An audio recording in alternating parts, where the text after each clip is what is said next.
Vamos dar início, então, à primeira mesa da tarde, em que o tema são populações especiais de doentes. Gostaria de vos apresentar o meu parceiro moderador desta mesa, que é o Sr. Enfermeiro João Formiga, enfermeiro e diretor do Hospital Distrital de Santarém. Vamos dar início com a apresentação Abuso, Negligência e Maus Tratos nas Crianças. A palestrante será a Sra. Enfermeira Maria do Rosário Almeida, enfermeira no Centro Hospitalar de Lisboa Ocidental, no Hospital de São Francisco Xavier. É mestre em Enfermagem de Saúde Infantil e Pediátrica e participa como membro ativo no Núcleo Hospitalar de Apoio à Criança e Jovem em Risco. Obrigada. Obrigada, enfermeira Susana. Muito boa tarde a todos. Em primeiro lugar, gostaria de agradecer à Comissão Organizadora a amabilidade do convite a mim dirigido, que com muita honra aceitei. E é uma honra estar aqui presente. Agradeço também a vossa presença. Também à enfermeira Susana, muito obrigado. Falar em abuso, negligência e maus tratos na criança, infelizmente ainda um tema tão premente, não só a nível nacional como a nível internacional. Gostaria de começar a minha apresentação por uma reflexão sobre a Declaração dos Direitos da Universal dos Direitos do Homem, em que diz que todas as pessoas têm direitos que são imprescritíveis, inalienáveis, universais, invioláveis, indivisíveis e interdependentes. Gostaria que todos refletissem sobre esta frase. Historicamente, herdeira de uma vida muito frágil e pouco valorizada socialmente, a criança e o jovem foram vítimas de violências múltiplas, legalizadas e legitimadas durante séculos. Só no século XIX, XX, a criança foi objeto de alguma solicitude por parte das famílias, por parte da arte, da própria ciência. Mas só no final da Segunda Guerra Mundial é que há um reconhecimento atribuído aos direitos humanos e, com isso, uma crescente tendência regulamentadora de inúmeros instrumentos que traduzem a preocupação com a sua proteção jurídica. A comunidade internacional passa então a ver a criança como o futuro da humanidade e atribui-lhe categoricamente o estatuto e a tutela jurídica de que é merecedora. Com a Convenção dos Direitos da Criança, há uma viragem na concepção de criança. A Convenção é imperativa e o superior interesse da criança surge como primado da sua intervenção. Pela primeira vez se aborda os direitos das próprias crianças. O seu conteúdo fundamenta-se na estratégia dos 3 P's, que significa promover, prevenir e proteger.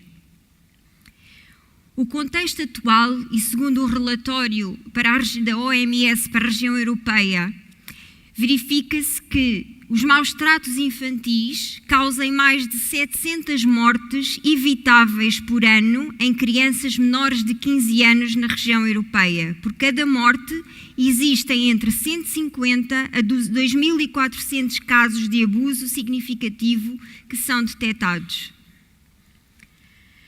A problemática dos maus tratos constitui um problema de saúde pública a nível nacional, a nível mundial e transversal a todos os países. Estima-se que 55 milhões de crianças só na Europa são vítimas de abuso e negligência. O seu desenvolvimento é interrompido. Por isso, a União Europeia e a OMS para a região da Europa propôs um quadro europeu de políticas de saúde e o Comitê Regional propôs, em 2014, investir nas crianças. O Plano de Ação Europeu de Prevenção dos Maus Tratos na Infância 2015-2020. E com isto, a sua grande finalidade e a meta deste plano é que houvesse uma redução da prevalência dos maus tratos infantis em 20% até 2020. O seu objetivo é que os maus tratos se tornem mais visíveis através de uma maior vigilância, fortalecer e implementar programas de prevenção dos maus tratos. Mas o que estamos a falar quando estamos a falar em maus tratos? são todas as formas de abuso emocional, sexual, privação, negligência de crianças ou mesmo a sua exploração comercial, de que resulta em dano para a sua saúde, para a sua sobrevivência e desenvolvimento, para a sua dignidade, no contexto de relação de responsabilidade, confiança e poder. A Direção-Geral de Saúde também conceptualiza o maltrato como qualquer ação ou omissão não acidental perpetrada por pais ou por outros responsáveis. Quanto à sua tipologia, temos maus tratos físicos, negligência, síndrome de Munchausen, maltrato psicológico e abuso.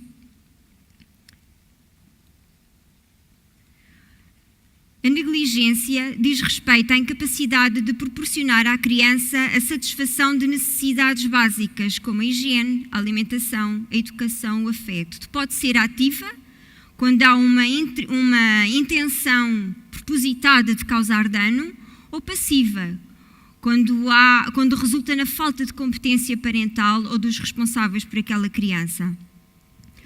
Como sinais e sintomas indicadores, temos, por exemplo, uma carência de higiene, vestuário desadequado, que nesta situação causa lesões devido às exposições climatéricas que a criança tem, inexistência de rotinas, perturbações na alimentação, no sono, o incumprimento do programa tipo de atuação de saúde infantil e do próprio Programa Nacional de Vacinação.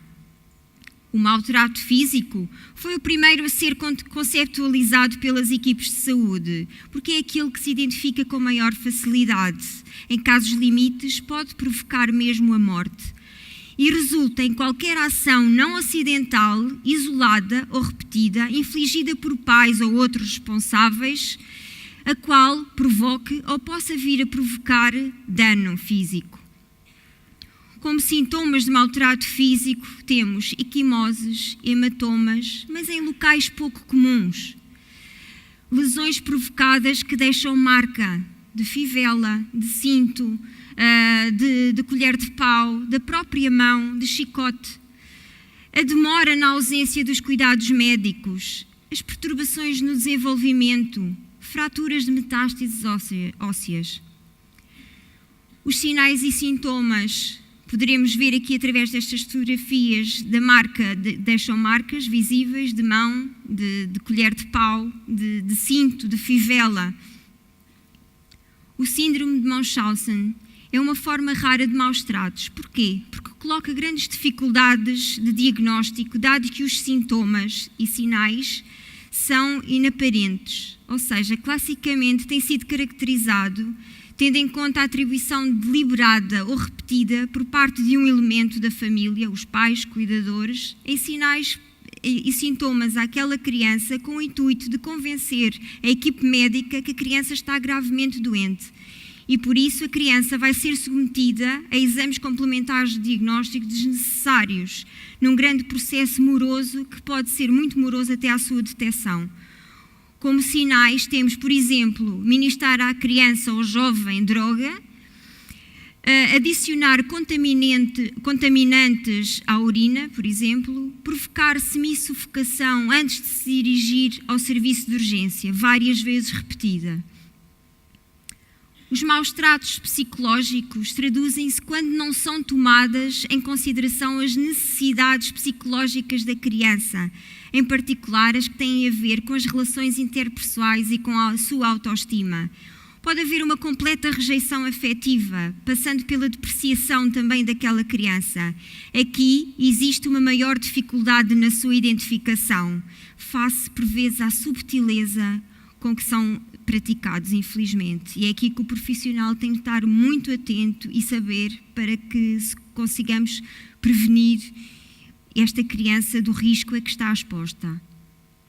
Como sinais, temos os episódios repetidos de idas múltiplas à urgência, com dores abdominais, de cefaleias, comportamentos agressivos, perturbações de comportamento alimentar, comportamento ou ideações suicidas. Relativamente ao abuso sexual, existe quando existe o envolvimento de uma criança ou adolescente em atividades cuja finalidade visa essencialmente a satisfação sexual de um adulto, que tem sobre ela uma relação de poder.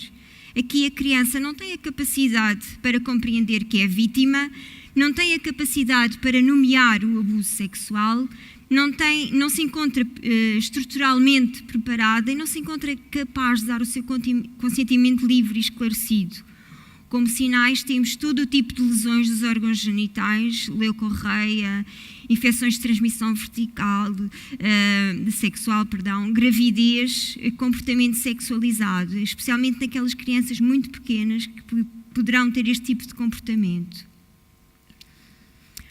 Como é que nós, profissionais de saúde e toda a sociedade, pode proteger estas crianças destas situações? Objetivos prioritários num processo de promoção e proteção da criança será, primeiro, proteger aquela criança do perigo, intervir no risco para prevenir que haja uma evolução para o perigo e evitar a recorrência dos maus tratos. Como? Como é que em Portugal se processa isto? Existem as entidades de primeira instância, que são as entidades com competência em matéria de infância ou juventude, em que os serviços de saúde estão incorporados. Aqui existe um papel fundamental dos núcleos hospitalares e agora mais recentemente, desde 2008, dos núcleos, dos cuidados de saúde, núcleos de apoio à criança, dos cuidados de saúde primários. O segundo nível será a CPCJ, as Comissões de Proteção de Crianças e Jovens, e o terceiro nível de intervenção serão os tribunais. Quando abordamos uma situação de maus tratos, temos de ver quais os fatores de proteção, quais os fatores de risco e quais os fatores de agravamento. Eles não podem estar equilibrados. Os fatores de proteção têm de ser muito maiores que os outros. Os fatores de proteção incluem as variáveis biopsicossociais que apoiam e favorecem o desenvolvimento individual e social e podem remover ou minimizar o impacto dos fatores de risco. Os fatores de agravamento são, por exemplo, as crises de vida. E os fatores de risco são variáveis fisiológicas, psicológicas, também sociais, que podem potenciar a ocorrência de maus tratos. Na dinâmica de maus tratos, costumamos também distinguir dois conceitos, o conceito de perigo e o conceito de risco.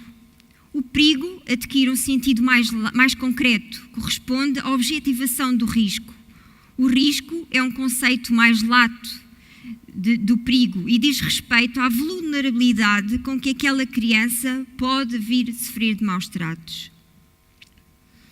As situações de perigo já estão tipificadas na lei e considera-se que existir perigo sempre que se objetiva uma situação que antes era de risco e agora está com perigo iminente, devido à insuficiência ou mesmo à falência dos fatores protetores, em particular, por exemplo, durante as crises da vida.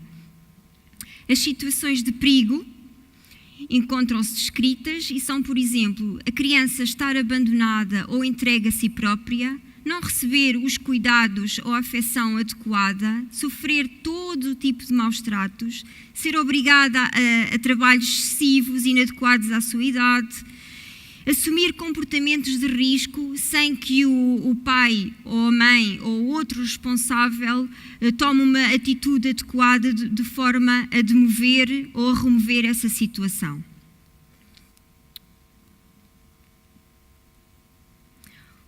Quando estamos perante uma situação de perigo, estamos muitas vezes perante uma situação de urgência e de integridade à vida e física daquela criança e jovem. E qualquer entidade, qualquer pessoa profissional de saúde pode e deve tomar as medidas adequadas para assegurar a proteção imediata daquela criança que se encontra em situação de perigo. Mas nem sempre uma situação considerada grave obriga a um procedimento de urgência. A lei nisso é muito clara e tem que haver a verificação de dois requisitos. Primeiro, a existência de perigo atual ou iminente para aquela criança E segundo, a oposição dos responsáveis, dos pais ou de quem exerça o seu poder parental ou quem tem de facto a guarda da criança. Só nesta situação, quando há esta oposição, é que o profissional de saúde pode e deve acionar o procedimento de urgência, que é o artigo 91 da Lei 147, que é a Lei de Proteção de Crianças e Jovens em Perigo. O envolvimento dos núcleos é fundamental. Aqui, quer nos cuidados de saúde primários, mais recentemente, desde 2008, como eu já referi, e também nos cuidados hospitalares. A sua principal ação é promover os direitos da criança e do jovem, particularmente a sua saúde, através da prevenção da ocorrência dos maus tratos. É imperioso que haja uma detecção precoce dos contextos e fatores de vida daquela criança, daquela família, os fatores protetores, fatores de risco, fatores de agravamento que eu já referi anteriormente, e que haja um acompanhamento, mesmo uma prestação de cuidados, a sinalização e o encaminhamento dos casos sinalizados. Só para dar uma noção, em relação ao nosso núcleo hospitalar, o núcleo hospitalar de apoio à criança e jovem em risco, do Centro Hospitalar de Lisboa Ocidental, Hospital São Francisco Xavier, surgiu em 1987 como uma resposta efetiva a situações de risco e perigo identificadas na criança e jovem que diariamente é assistida naquele hospital. É constituído por uma equipa multidisciplinar, quando há um enfermeiro, médico, psicólogo, assistente social. Apresenta também como desígnios fundamentais assumir a função de provedor dos direitos da criança e a sua proteção no seu melhor interesse e na sua dignidade. Só por curiosidade, eu fiz a estatística, sou neste momento a secretária-geral do núcleo e tenho de fazer o relatório anual sobre os casos sinalizados ao núcleo hospitalar. E até novembro, final de novembro, foram sinalizados ao núcleo cerca de 90 casos de crianças e jovens em risco. Por isso, aquela primeira reflexão, daquela frase que eu disse para vos refletir, há aqui uma declaragem muito grande e temos de continuar a trabalhar para proteger estas crianças e jovens. Temos aqui algumas campanhas nacionais de prevenção dos maus tratos na infância e adolescência, em que a responsabilidade é de todos, juntos somos mais fortes, cuidar e proteger ajuda-nos a crescer. Não só nos meses de abril, mas apelo a todos os profissionais e sensibilizo todos os profissionais de saúde, especialmente os dos serviços de urgência, urgências pediátricas, que tenham muita atenção, principalmente os profissionais que estão na triagem, para detectar precocemente estes sinais e sintomas, para que se possam ser sinalizados ao núcleo e o núcleo fará, posteriormente, as diligências necessárias para a proteção daquela criança. Muito obrigada pela vossa atenção.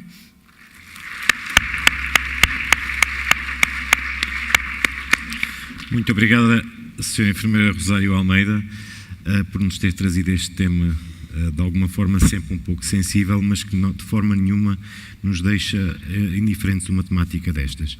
Eu queria aproveitar esta primeira intervenção para agradecer à Ordem dos Enfermeiros e em particular ao enfermeiro Sérgio pelo amável convite e ver depois do almoço, num segundo dia de trabalhos, uma plateia assim tão bem composta, só significa que a Ordem neste momento está a fazer um bom trabalho, está a desenvolver um conjunto de debates e estes 2 dias para mim são o significado disso, que nos ajuda a debater temas que de alguma forma no nosso dia-a-dia são importantes e importante é debatermos isso em conjunto e podermos levar esses contributos para as nossas instituições.